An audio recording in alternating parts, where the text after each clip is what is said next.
tough was it to be home but not be able to kind of do the things you like, what you missed, and did it kind of bring back memories of last time you were here, maybe even the All-Star game last year? Yeah, it's tough. I mean, usually when I come home, I get to see my family, and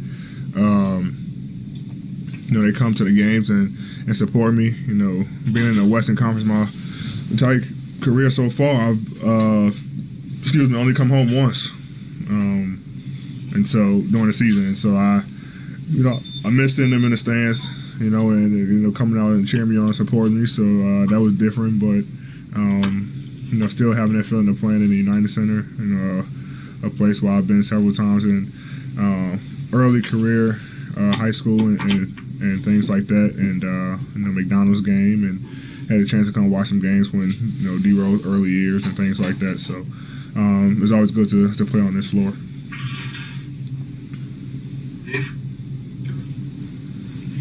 First of all, did you get your Giordano's? Nah, I switched it up. That's probably what it was. I switched it up this time. I might get some to go for the plane and eat it while I watch the Packers win tomorrow. So, I switched it up a little bit. I got to follow, though. In what ways, if any, have you maybe recognized the magnitude of Kobe's impact beyond what you already knew about him leading up until last January? I didn't know that he reached the basketball community, inspired the basketball community, but I didn't know, and I knew he was very, very, known and popular, but I didn't know that he impacted so many people's lives outside of basketball, from, soccer to football, to players overseas, to, people who don't even play sports. They're all talking about the Mamba mentality, and I didn't know how impactful he was worldwide. And when people, pass, people usually, come up with all these things about, how great he was and he inspired me and such, but I think that, he really inspired so many people, and that's why so many people feel the pain that the basketball community felt, last year, and it's still feeling it. So as we approach his, 1-year anniversary, it saddens our hearts to actually come to the realization that he's gone. I know I still have, trouble with it. You still just can't believe it, especially when you're really close to him. And I think that, just playing back everything on that day, and then, you fast forward to a year later, where we're going back to Philly, and on almost the same exact day.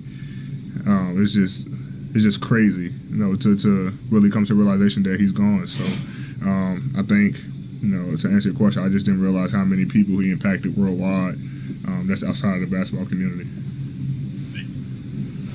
Well, hey, D, you and LeBron kind of took the torch from Kobe with this franchise, and to be the faces of and the superstars leading this franchise. What kind of weight was that on you last year to be, a face of this organization in the face of that tragedy? And how do you think it might have changed your relationship with, both the city of Los Angeles and with the organization? I don't think it was that much pressure at all. I leaned on Brown leaned on me, and the organization just kind of helped us out with that. And it wasn't, pressure of we got to do what Kobe did.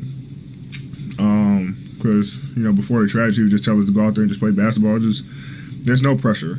I would talk to him all the time, and, and then when the tragedy happened, it was more so, let's do it for him, and that's what we end up doing all last year. And even when we play now, it's still in the back of our minds that we're playing for, Kobe, his family, and to help the city of LA. And I think it just brought a ton of joy to our city when we won, because the entire year it was, heavy hearts about the tragedy, and when you win, it kind of just brings a little bit of joy back to the city.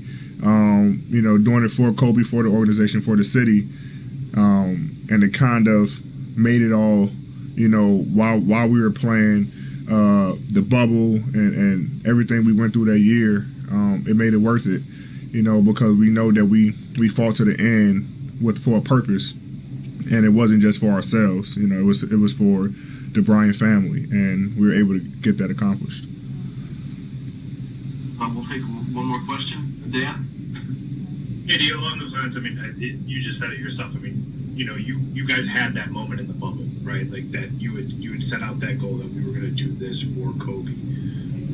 How did those moments along the way, things like the shot in the Mamba jersey and those things, when did that stuff really land for you that this was a title that was bigger than just yourselves? Do you still think about that? Yeah, we still think about it. And it was January 26th of last year when it happened. From that point on, we were like, we have a purpose. And from that day on, to this day, we Mamba on 3 anytime we bring it in, because we still want to recognize, and that he's a part of our organization. And ever since the tragedy happened, we had a mindset that this is bigger than, ourselves. And we had that approach. And there was so many signs in the bubble that he was there with us. Like, we had a different approach every time we had the jerseys on. I think it was game 5 of Portland, scored 24-8. We had games in the season where it was signs, on the scoreboard that, Kobe was with us, me subconsciously yelling Kobe when I made the shot. Like, it's just a lot of things that happened that we didn't even, expect to happen. And it just happened. And that showed us that it was destined for us to win a championship for him. And that was our approach last year. And it's the same approach this year.